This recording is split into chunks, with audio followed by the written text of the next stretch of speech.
Bismillahirrahmanirrahim. Assalamualaikum warahmatullahi wabarakatuh.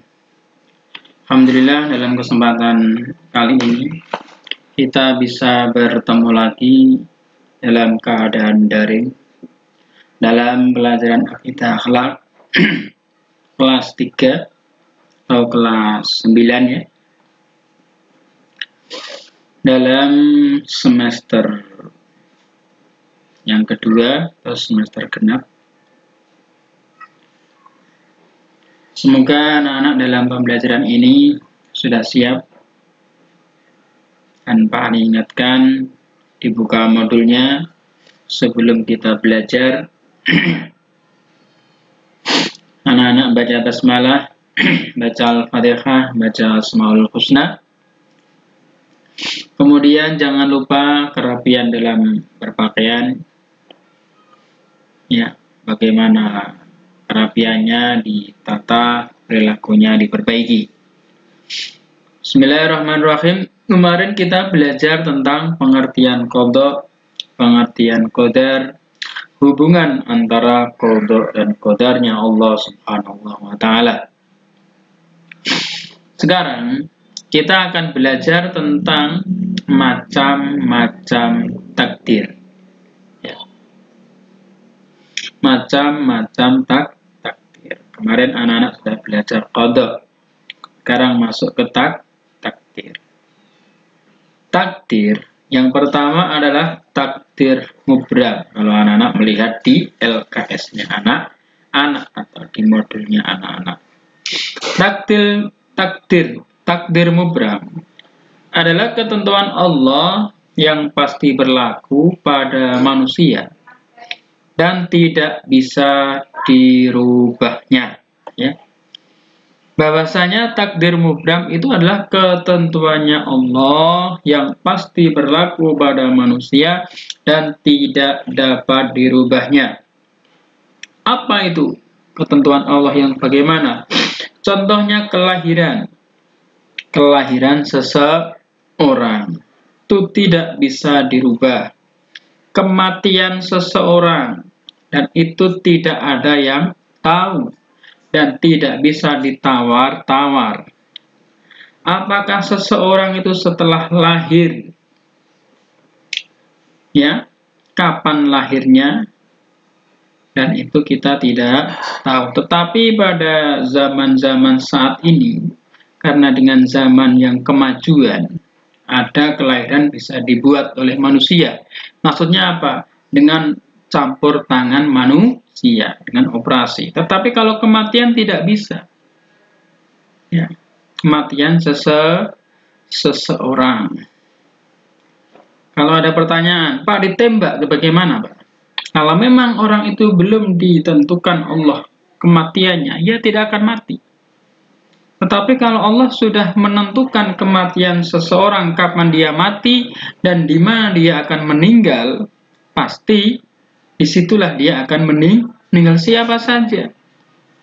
Contohnya, ada seorang yang alim, seorang yang pandai, seorang yang luar biasa ilmunya. Dia tinggal di Indonesia, tetapi Allah menentukan dia akan meninggal di negara lain, di Mekah.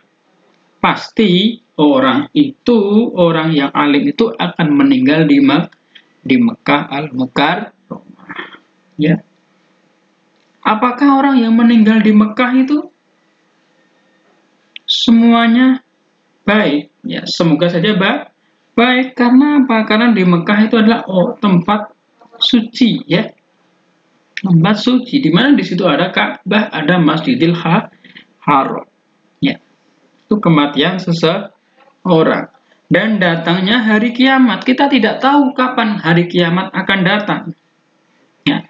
Kapan hari kiamat akan datang. Cuma kita hanya tahu persiapan kita menuju ke hari kiamat.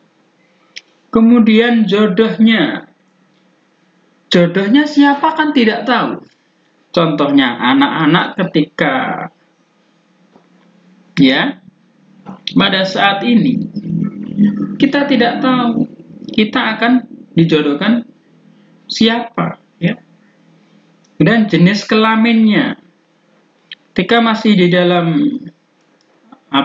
kandungan, kita tidak mengetahui kita akan lahir dalam jenis kelamin apa, jenis kelamin laki-laki atau jenis kelamin perempuan. Tapi jangan seperti orang sekarang, orang yang dilahirkan Allah dengan kelamin laki-laki ingin jadi perempuan. Kemudian orang yang dilahirkan diciptakan Allah di dunia ini dalam keadaan jenis kelamin perempuan ingin jadi laki-laki. Ya, itu sebaliknya.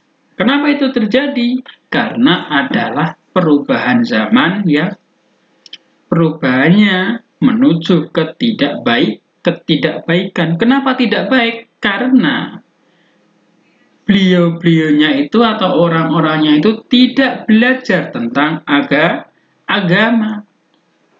Tidak dekat dengan ulama, tidak dekat dengan ustadz, tidak dekat dengan orang-orang yang baik, akhirnya dia jauh dari kebaikan, ya. Ketika jauh dari kebaikan, dia tidak tahu mana yang benar, mana yang tidak benar. Semuanya dianggap baik, ya. Ingat-ingat, ya. Makanya di sini anak-anak tinggal di pondok pesantren itu sudah luar biasa manfaatnya. Bagi orang-orang yang tidak tahu kamu itu sarungan, kamu itu seperti ini, itu mereka memang tidak tahu. Atau memang dia betul-betul tidak tahu, kalau dia tahu dengan apa yang sedang anak-anak lakukan di pondok pesantren dalam keadaan menuntut ilmu. Luar biasa manfaatnya. Baik manfaat secara nyata maupun manfaat yang secara tidak nyata. Manfaat yang secara lahir dan manfaat yang secara batin, ya. Karena anak-anak sudah kelas 3. Sebentar lagi anak-anak mau lulus, ya, dari kelas 3 atau masuk ke jenjang yang lebih tinggi yaitu di aliyah, ya. Jadi anak-anak sudah mulai berpikir yang lebih dewasa. Jangan sering bermain-main. Takdir mubram itu didasarkan pada Al-Quran surat Yunus ayat 49. Al-Quran surat Yunus ayat 49. Bismillahirrahmanirrahim. Qul la amliku li nafsi darran wa la naf'an illa ma syaa Allahu li kulli ummatin ajalun idza jaa ajaluhum fala yastakhiruna sa'atan wa la yastaqdimun. Ya. Itu dasarnya. Yang artinya katakanlah aku tidak berkuasa mendatangkan kemudorotan dan tidak pula kemanfaatan kepada diriku, melainkan apa yang dikehendaki Allah. Tiap-tiap umat yang mempunyai ajal, apabila telah datang ajal mereka maka mereka tidak dapat mengundurkannya barang sesaat pun dan tidak pula mendahulukannya. Bayangkan ketika ajalnya sudah datang, sudah Pak Ali sampaikan tadi, siapapun tidak bisa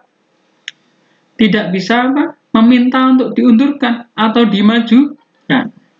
Dan kita hanya bisa berusaha memohon kepada Allah semoga ketika ajal kita datang, kita diambil dalam keadaan yang baik, dalam keadaan sholat, dalam keadaan berzikir kepada Allah, dalam keadaan kita tolabul ilmi, dalam keadaan kalau Pak Ustadzah dalam keadaan mengajar, ya itu kita berdoa. Jangan sampai kita diambil dalam keadaan kita tidak baik melakukan tindakan kejelekan, gosok, mencuri, merampok, itu naudzubillah min dalik. Makanya kita tidak tahu. Mulai saat ini kita harus belajar menjadi orang baik. Karena apa? Karena semua kebaikan-kebaikan itu ketika ajal kita menanti, datanglah ajalnya, dan disitulah kebiasaan-kebiasaan orang hidup kebiasaannya di situ akan kelihatan. Ketika ajal seseorang sudah menanti, malaikat yang mencabut nyawa sudah datang, orang itu ahlinya apa di dalam alam dunia tadi? Ahlinya zikir, ya dia akan berzikir. Dia ahli sholat, ya dia akan sholat. Dia ahli baca Al-Quran, dia akan baca Al-Quran. Ya. Dia ahli taat kepada orang tua. Ya pada saat dia taatnya, ya sungguh-sungguh kepada orang tua. Kalau sebaliknya, dia ahli membicarakan kejelekan-kejelekan orang lain. Dia ahli ya mencuri, dia ahli merampok, ya. Dia akan meninggal dalam keadaan itu, ya. Makanya ada suatu kisah nyata, ya. Ada seseorang yang ketika sakaratul maut itu dilatih baca tahlil la ilaha illallah Allah. Dia tidak bisa karena dia tidak terbiasa baca itu, ya. Dia terbiasanya baca yang lain. Makanya anak-anak di pondok pesantren dididik ketika habis sholat baca, ya, bacaan zikir, subhanallah, alhamdulillah, ya, la ilaha illallah, Allahu akbar, ya. Itu apa? Itu sebagai latihan kita berzikir, yang mana suatu saat nanti ajal menanti. Lah, zikir itulah yang akan kita ucapkan la ilaha illallah, ya. Saat ini kita mudah mengucapkan zikir karena kita diberikan kesehatan, diberikan hidayah oleh Allah. Nah, pada saat ajal nanti itu, yaitu penentuan kita. Selama kamu hidup di dunia, kamu bagaimana tingkah lakunya? Bagaimana perilakunya di detik-detik itulah anak-anak akan kelihatan, ya. Kapan kelihatannya? Ya besok ketika ajalnya menanti masing-masing dari kita, ya. Karena semua orang pasti akan mengalami namanya kematian, ya. Dan itu tidak akan bisa dihindari, harus dijalani dan dilewati dalam proses sampai menuju ke akhirat, ya. Kemudian dari takdir mubram dan kita masuk ke takdir mu'allaq. Ya. Takdir mu'allaq adalah ketentuan Allah yang dapat dirubah dengan usaha dan ikhtiar, ya.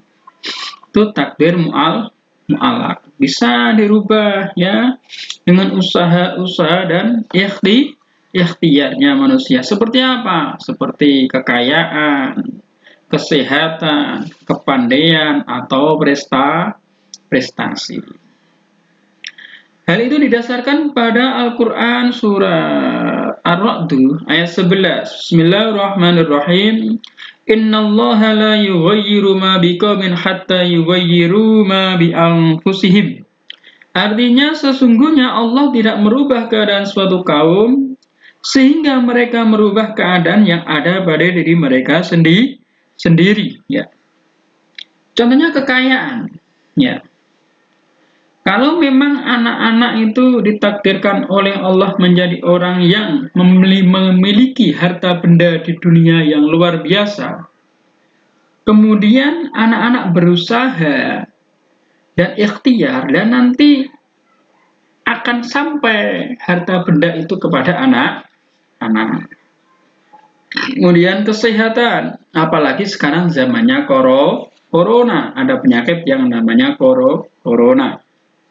Nah, kesehatan ini harus dijaga, ya bisa diusahakan. Penyakit corona datang, pemerintah menyiapkan vaksinnya, itu namanya diusahakan, ya. Kemudian dengan ikhtiar, kita sebagai seorang santri yang apa? Santri yang intelektual, ya. Kita harus punya ikhtiar, ya. Memohon kepada Allah, kita diselamatkan dari penyakit corona, diri kita tetap sehat. Maksudnya apa? Di dalam diri kita ada antibodi, ya, kekebalan tubuh untuk melawan segala yang datang pada diri kita. Salah satunya penyakit corona itu. Umpama Allah menakdirkan kita bertemu dengan penyakit corona, kita berdoa ketika penyakit corona ketemu dengan saya, dan semoga Allah memberikan antibodi yang kuat pada diri saya, dan akhirnya penyakit corona juga pergi lagi, ya. Dan semoga kita diselamatkan. Nah, kepandaian lah anak-anak sekarang ini dalam rangka menjalankan proses menuju pandai. Anak-anak dari rumah tidak bisa baca Al-Quran, umpamanya sudah bisa tapi belum begitu mahir, dipondokkan, disekolahkan untuk bisa baca Al-Quran, untuk belajar baca kitab, untuk belajar kehidupan. Karena apa? Di pondok pesantren itu, ya, adalah suatu kehidupan yang kecil di dunia nyata, ya. Nanti kalau anak-anak belajar di pondok pesantren, pasti ada masalah, pasti ada gangguan, pasti ada rintangan, sudah pastilah. Nanti kamu besok hidup di dunia nyata juga seperti itu. Ada orang yang senang dan ada orang yang tidak senang, itu sudah pasti, ya. Itu tidak boleh kamu hindari. Pak, saya pengen ketemu orang yang senang sama saya saja, tidak bisa. Di mana di situ kamu disenangi orang, pasti disitulah kamu tidak disenangi orang. Lebih-lebih banyak orang yang tidak senang pada diri kita, ya. Itu sudah pasangan, ya. Nah, itulah kamu diajari di pondok pesantren bagaimana menghadapi seperti itu, ya. Bagaimana kita bersabar, bagaimana kita menjalani suatu kehidupan, ya. Itu adalah kepandaian atau prestasi. Kemudian prestasi lah, kepandaian dan prestasi ini murid-murid yang tangguh, murid-murid yang tangguh dalam belajar, yang sungguh-sungguh, yang gigih akan berprestasi, akan memiliki ilmu yang luar biasa, akan jadi ilmuwan, ya, akan jadi ulama nantinya. Bagaimana caranya? Ya, kita harus belajar sungguh-sungguh, taat kepada guru, takdim kepada kiai kita. Jangan sampai kita berprasangka buruk kepada guru kita. Jangan sampai kita berprasangka buruk kepada kiai kita, itu tidak boleh. Untuk menuju ke menjadi murid yang berprestasi, yang berakhlakul karimah. Makanya banyak sekali orang menuntut ilmu, tapi dia pulang dari tempat menuntut ilmunya, jadinya macam-macam, tidak akan sama. Kenapa, Pak, tidak sama? Karena proses itulah yang menentukan kita menjadi orang yang berbeda. Kalau memang kita ditakdirkan Allah menjadi orang yang luar biasa, pasti di dalam menuntut ilmu kita akan diarahkan menuju apa? Menuju ketekunan, menuju kegigihan, menuju ketawaduan, ya, menuju ketaatan pada guru, pada seorang kiai, ya. Itu adalah perubahan takdir yang bisa kita rubah. Dijelaskan pula di dalam Al-Quran surat An-Najm, ya, ayat, ya, di dalam Al-Quran surat An-Najm, ya. Di situ dijelaskan, di situ coba nanti itu bisa dilihat oleh anak-anak, kemudian ditulis artinya, ya. Itu adalah takdir, macam-macam takdir. Pertama takdir mubram, kedua takdir mu'alla, ya. Itu adalah takdir. Sekarang kita masuk ke ciri-ciri beriman kepada qadha dan qadarnya Allah Subhanahu wa ta'ala. Apa ciri-ciri yang pertama? Dilihat modulnya, ya, dilihat bukunya. Selalu menyadari dan menerima kenyataan. Maksudnya apa ini? Selalu menyadari dan menerima kenyataan, ya. kita akan sadar, dan dalam keadaan sadar yang betul-betul sadar menerima kenyataan hidup. Ya, menerima kenyataan hidup. Kenyataan hidup yang terjadi pada kehidupan kita, pada garis ketentuannya Allah kepada makhluknya, ya. Baik itu bencana, baik itu rahmat, semata-mata adalah dari Allah Subhanallah wa ta'ala. Karena nanti anak-anak dalam suatu proses kehidupan itu tidak akan mengalami hidup yang nyaman terus. Pasti akan mengalami ganjalan-ganjalan hidup, kesulitan-kesulitan dalam hidup, ya, kesenangan-kesenangan dalam hidup, ya. Tetapi apa? Tetapi proses itu menunjukkan ujian kita. Di mana kita kesabaran kita, di mana kekuatan kegigihan iman kita. Ada kalanya apa? Orang itu tidak bisa menerima kenyataan hidup. Dalam zaman sekarang, ya, orang itu pengennya apa? Pengennya kerjanya mudah, uangnya banyak, hidup kaya raya, ya. Ketika hal itu terjadi pada diri seseorang, kemudian dia tidak bisa menerima, dia mencari apa? Mencari sesuatu. Apa maksudnya itu? Mencari orang-orang, ya, mencari yang bisa untuk membantunya. Nah, itu berbahayanya di situ. Bahayanya bagaimana? Nih jalurnya disalah artikan. Nah, nanti kita itu namanya bisa menyekutukan Allah. Itu harus hati-hati kita sebagai seorang santri. Dan itu sudah ada pada zaman saat ini, ya. Sudah ada pada zaman saat ini. Hal itu diterangkan di dalam Al-Quran surat Al-Ahzab ayat 17. Kemudian senantiasa bersikap sabar, ya. Kenapa harus ditunjukkan kesabaran? Karena karena di dalam suatu kehidupan itu akan terjadi sesuatu rintangan, situasi-situasi yang susah, situasi-situasi yang sempit, yang situasi-situasi yang tidak menyenangkan dan tidak membahagiakan. Nah, disitulah sikap sabar kita untuk bisa melewati hal itu. Contohnya anak-anak sekarang dalam pendidikan, anak harus bersabar.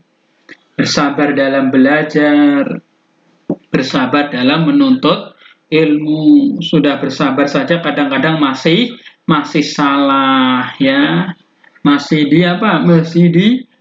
dihukum, masih disuruh ini, suruh itu kan harus sabar kita. Kalau kita tidak sabar, ya tidak akan bisa melewatinya, ya. Hal ini dijelaskan di dalam Al-Quran surat Al-Ankabut ayat 2, ya. Kemudian rajin dalam berusaha dan tidak mudah menyerah. Harus rajin berusaha dan tidak mudah menyerah. Kalau anak-anak rajin berusaha, anak-anak tidak mudah menyerah, itu sudah pasti anak-anak akan menjadi santri yang baik, santri yang memiliki perilaku yang baik, siswa yang baik. Kalau siswa baik, pasti akan menjadi keteladanan bagi di lingkungannya. Di pondok sudah menjadi keteladanan, kamu kembali ke rumah, kamu tinggal di mana tempat itu kamu tinggali, insya Allah menjadi keteladanan. Contohnya saja, mudah saja contohnya, dalam kamu berpakaian, dalam kamu berbicara, dalam melaksanakan sholat, ya, itu pasti akan bertemu dengan orang lain, ya, pasti akan dilihat, pasti akan dinilai, ya.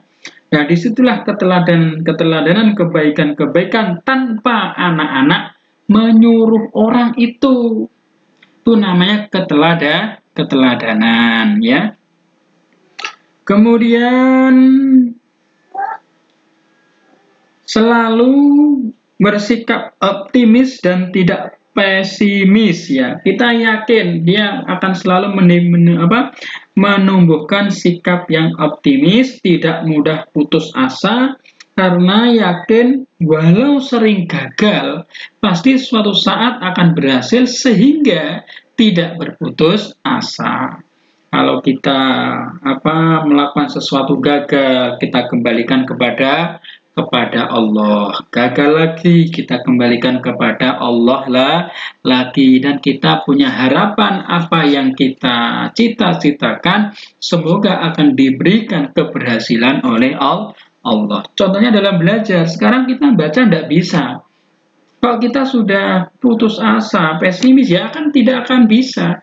Sekarang kita belajar, tidak bisa, kita baca lagi, belajar lagi, diulangi lagi. Pasti kita akan bisa memahami, pasti kita akan bisa belajar. Kita seperti menghafalkan, tidak bisa satu kali kita baca, tidak hafal, selesai ya, tidak akan hafal. Contohnya baca Asmaul Husna, menghafalkan Asmaul Husna, selesai, ya tidak akan hafal. Tidak hafal sekali, baca 2 kali, baca 3 kali, dibaca 10 kali, ya. Ketika dulu Pak Ali di pondok pesantren itu, sampai seorang ustadznya itu, kalau kamu tidak bisa baca 10 kali, ya 20 kali, 100 kali, tidak usah dihafalkan itu. Pasti dibaca terus akan hafal sendirinya, ya. Bagi anak-anak, ya perlu selalu bersikap optimis dan tidak pesimis, ya. Kemudian senantiasa menerapkan sikap tawakal. Nah, ini perlu ini, ya. Berserah diri kepada Allah akan tumbuh pada diri seseorang jika ia meyakini bahwa segala sesuatu telah dikehendaki oleh Allah, ya. Semua yang terjadi pada diri kita kan tidak tahu. Besok kita kejadian akan apa? Kita bisa merencana, tapi Allah yang menentukan, ya. Kejadian dalam hidup kita yang kita jalani itu Allah yang menentukan. Dan disitulah kita selalu menerapkan sikap tawakal kepada Allah. Makanya santri-santri itu jarang stres dalam menghadapi suatu kehidupan. Kenapa? Karena dia sudah dilatih dengan penerapan sikap tawakal, ya. Saya kehidupan seperti ini, itulah kehendaknya Allah, ya. Saya usaha seperti ini, itu Allah yang menghendaki saya di tempat ini, itu Allah yang menghendaki. Maka kita tawakal saja kepada Allah. Karena apa? Karena Allah lah yang mengetahui tentang kita, ya. Karena Allah lah yang sudah menskenariokan di dalam kehidupannya seseorang, ya. Kita yakin dan seyakin-yakinnya, dan Allah akan menyenangkan kita, ya. Hal ini didasarkan pada Al-Quran surat Al-Hud ayat 50-an. Bismillahirrahmanirrahim. Inni tawakkaltu 'alallahi rabbi wa rabbikum, ya. Ma min dabatin illa huwa akhidun binasiyatiha. Inna rabbi 'ala siratim mustaqim, ya. Artinya sesungguhnya aku bertawakal kepada Allah, ya, Tuhanku dan Tuhanmu. Tidak ada suatu binatang melapapun, melainkan dialah yang memegang ubun-ubunnya. Sesungguhnya Tuhanku di atas jalan yang lurus, ya. Itu kita diarahkan untuk bersikap tawakal. Semoga pertemuan ini bawa manfaat.